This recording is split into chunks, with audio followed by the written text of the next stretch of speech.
Hello students, I Sonia welcome you all to my channel Knowledge of Accounts. So आप सबका आज मैं स्वागत करती हूँ अपने चैनल पर और ये वीडियो मैंने स्पेशली 11th क्लास के स्टूडेंट्स के लिए बनाया है क्योंकि उनके लिए अकाउंट्स जो है वो कम्प्लीटली नया सब्जेक्ट होता है। उन्होंने इससे पहले अकाउंट्स को पढ़ा नहीं होता। सो उन सभी बच्चों के लिए मैंने अकाउंट्स की बेसिक नॉलेज जहां से हमारा न्यूमेरिकल पार्ट स्टार्ट होता है उससे मैंने बिगिन किया है। इससे पहले कुछ थ्योरी के चैप्टर्स हैं like basic meaning of accounting and features of accounting, objectives, then basic terms of accounting and generally accepted accounting principles of accounting. वो सब पार्ट तो आप ऑलमोस्ट अपने आप से पढ़ ही चुके होंगे और थ्योरी पे ज्यादा स्ट्रेस हम इसलिए नहीं देते क्योंकि हमारा मेन स्ट्रेस किस पे रहता है, न्यूमेरिकल पार्ट पे, और न्यूमेरिकल पार्ट्स के अंदर ही आप अपने मार्क्स को स्कोर कर सकते हैं। सो उसके बाद आपने अकाउंटिंग इक्वेशन भी पढ़ा होगा। अब मैं आ जाती हूँ हमारे प्रैक्टिकल पार्ट वाले टॉपिक के ऊपर। सो हमारा उसमें सबसे पहला टॉपिक जहां से आपके न्यूमेरिकल क्वेश्चन स्टार्ट होते हैं वो होता है जर्नल। ओके, सो जर्नल आपका क्या है? हम इसको जनरल नहीं बोलते हैं, जर्नल बोलते हैं। जर्नल का मतलब है वो बुक जिसमें एंट्री सबसे पहले रिकॉर्ड की जाएगी। तो जब भी एक बिजनेस के अंदर बुक्स बनाई जाती है और जैसे ही कोई डीलिंग होती है या कोई ट्रांजैक्शन होती है, कोई एक्टिविटी होती है, उसको हम सबसे पहले किस बुक में रिकॉर्ड करते हैं? जर्नल के अंदर। So journal is the first book of recording और we can say book of original entry. यहाँ सबसे पहले एंट्री को रिकॉर्ड किया जाता है। ठीक है, तो हम आज ज्यादा थ्योरी को ना डिस्कस करते हुए जर्नल के रूल्स के बारे में पढ़ लेते हैं कि जर्नल एंट्री पास करते समय आपको क्या रूल्स फॉलो करने हैं। ठीक है, सो मैं यहाँ पर आज मेनली आप लोगों से डिस्कस करूंगी rules of debit and credit कि किस हेड को हम डेबिट करेंगे, किस एंट्री को हम क्रेडिट करेंगे। यानी आप कह सकते हैं कि एक एंट्री के अंदर हमारे दो अकाउंट होते हैं, दो हेड्स होते हैं, एक को हम डेबिट करते हैं, एक को क्रेडिट। अब किसको डेबिट किसको क्रेडिट, उसके लिए हम ये रूल्स पढ़ेंगे। ठीक है, अब आ जाते हैं हमारे दो तरह के अप्रोचेज हैं, traditional approach and modern approach. Traditional का मतलब जो पुराने टाइम से चलती आ रही है। ठीक है, तो ट्रेडिशनल अप्रोच में हमारे जो अकाउंट्स चलते थे वो क्या चलते थे? Real accounts. Okay, real accounts वो होते हैं जिनसे एक्चुअल में बिजनेस किया जाता है। ओके, सो इसमें हमारा क्या रूल चलता है? Debit what comes in. जो बिजनेस के अंदर आ रहा है या बिजनेस रिसीव कर रहा है वो डेबिट हो जाएगा और जो बिजनेस से बाहर जा रहा है वो क्रेडिट हो जाएगा। Okay, so debit what comes in, credit what goes out. अब आते हैं हमारे दूसरे अकाउंट्स के ऊपर, पर्सनल अकाउंट। पर्सनल अकाउंट कौन से अकाउंट्स होते हैं? Related to persons like debtors, creditors, और अगर आप बोले किसी एक बिजनेस यूनिट की हम बात करें, कोई भी एक पर्सन अगर उसके अकाउंट से हम डील कर रहे हैं, लाइक हमने उससे परचेज किया या हमने उसको पैसा दिया लिया, ये सब पर्सनल में आएंगे। तो पर्सनल अकाउंट में हमारा क्या रूल चलेगा? Debit the receiver, credit the giver. जो रिसीवर है उसको डेबिट कर दो और जो गिवर है उसको क्रेडिट कर दो। गिवर कौन है? जो देने वाला है। रिसीवर मतलब जो रिसीव करने वाला है। ओके, थर्ड पार्ट हमारा आता है नॉमिनल अकाउंट्स। अब नॉमिनल अकाउंट्स कौन से हैं? All the accounts which are related with expenses and income, यानी खर्चों से और इनकम से रिलेटेड, है ना। इनकम आपकी हो गई अर्निंग और खर्चे हो गए जो आप एक्सपेंस स्पेंड कर रहे हैं, लाइक रेंट हो गया, वेजेस हो गया, सैलरी आप दे रहे हैं वर्कर्स को, वो सब के सब आपके किस में आएंगे? नॉमिनल अकाउंट्स में। तो इसके लिए क्या रूल है आपका? Debit all expenses and losses, credit all incomes and gains. जितने भी इनकम्स एंड गेन्स हैं उनको क्रेडिट करना है और जितने भी खर्चे हैं, एक्सपेंसेस हैं, उनको हमने डेबिट करना है। अगर कोई लॉस भी है उसको भी डेबिट ही करना है। ओके, सो ये आपके हो गए ट्रेडिशनल के रूल्स। अब हम आ जाते हैं हमारी मॉडर्न अप्रोच पे जो आजकल फॉलो किया जाता है। ओके, लेकिन हम ट्रेडिशनल इसलिए बताते हैं क्योंकि ट्रेडिशनल समझने में थोड़े आसान है।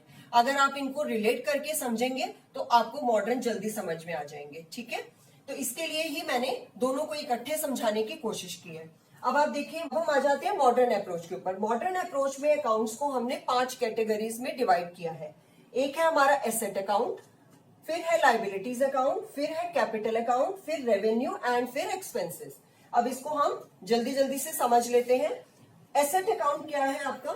जो भी एसेट या प्रॉपर्टी बिजनेस के पास में है, लाइक लैंड है, बिल्डिंग है, फर्नीचर है, मशीनरी है, या कैश का बैलेंस है या बैंक का बैलेंस है, उनको हम एसेट्स बोलते हैं।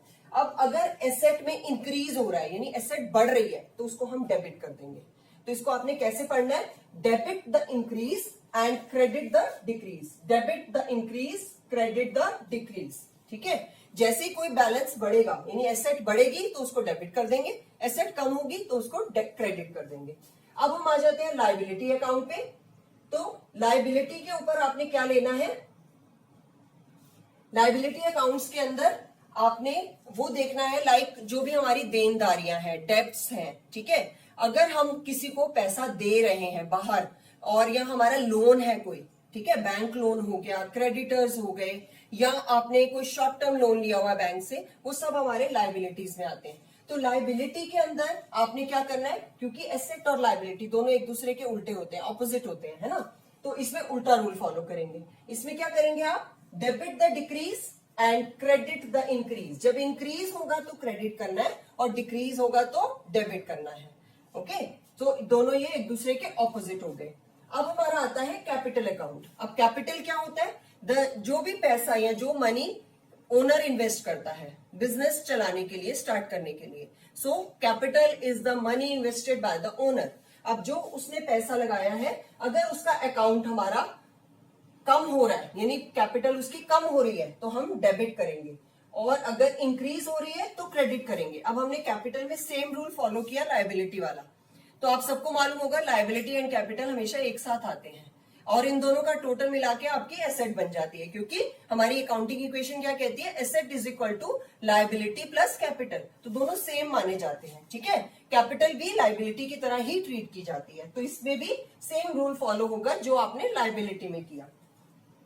फिर हमारा नेक्स्ट हेड आता है रेवेन्यू अकाउंट। अब रेवेन्यू अकाउंट्स कौन से होते हैं, रेवेन्यू वो होता है जो हम अर्निंग करते हैं, बिजनेस जो पैसा कमाता है, लाइक सेल करने से। अगर हमने बिजनेस में कोई गुड्स सोल्ड आउट करे तो जो पैसा आया, रेवेन्यू आया, वो हम उसको क्या हेड देंगे, revenue. That means income we can say. Okay, income जो होती है तो वो आपकी सेल से हो सकती है, या आप कह सकते हैं इंटरेस्ट से हो सकती है, या आप किसी से रेंट भी रिसीव कर सकते हैं। तो वो जितने भी रेवेन्यू अकाउंट्स है, इसमें भी आपका कौन सा वाला रूल फॉलो होता है, क्योंकि ये इनकम होती है तो इनकम को हमने सेम वैसे ही लेना है, debit the decrease and credit the increase. अगर इनकम बढ़ रही है तो उसको क्रेडिट करना है, और वो कम हो रही है तो उसको डेबिट करना है। ठीक है, अब आते हैं हम लास्ट वाले हेड पे, दैट इज एक्सपेंसेस अकाउंट। अब एक्सपेंसेस कौन से, जितने भी खर्चे हम करते हैं बिजनेस के अंदर, रेंट हो गया, सैलरी हो गया, कमीशन हो गया, है ना, वेजेस हो गई, ये सब आपके क्या है, you are paying the amount, यानी आप खर्चे कर रहे हैं। तो वो रेंट, वो एक्सपेंसेस वाला रूल हमारा वही नॉमिनल वाला ही इसमें फॉलो हो जाता है। सो डेबिट द इंक्रीज, अगर खर्चे बढ़ रहे हैं तो हम डेबिट करेंगे, और अगर कोई खर्चा कम हो रहा है तो उसको क्रेडिट करेंगे, क्रेडिट द डिक्रीज। ओके, क्योंकि इनकम से एक्सपेंस जो हमेशा उल्टा चलेगा। इनकम के लिए आपने क्या याद किया, debit the decrease and credit the increase. Expense के लिए क्या हो जाएगा, उल्टा हो जाएगा, debit the increase and credit the decrease.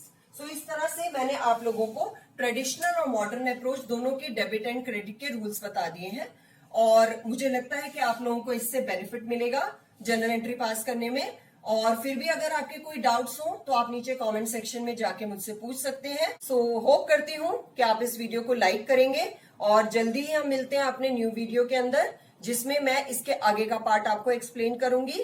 Till then, bye bye students.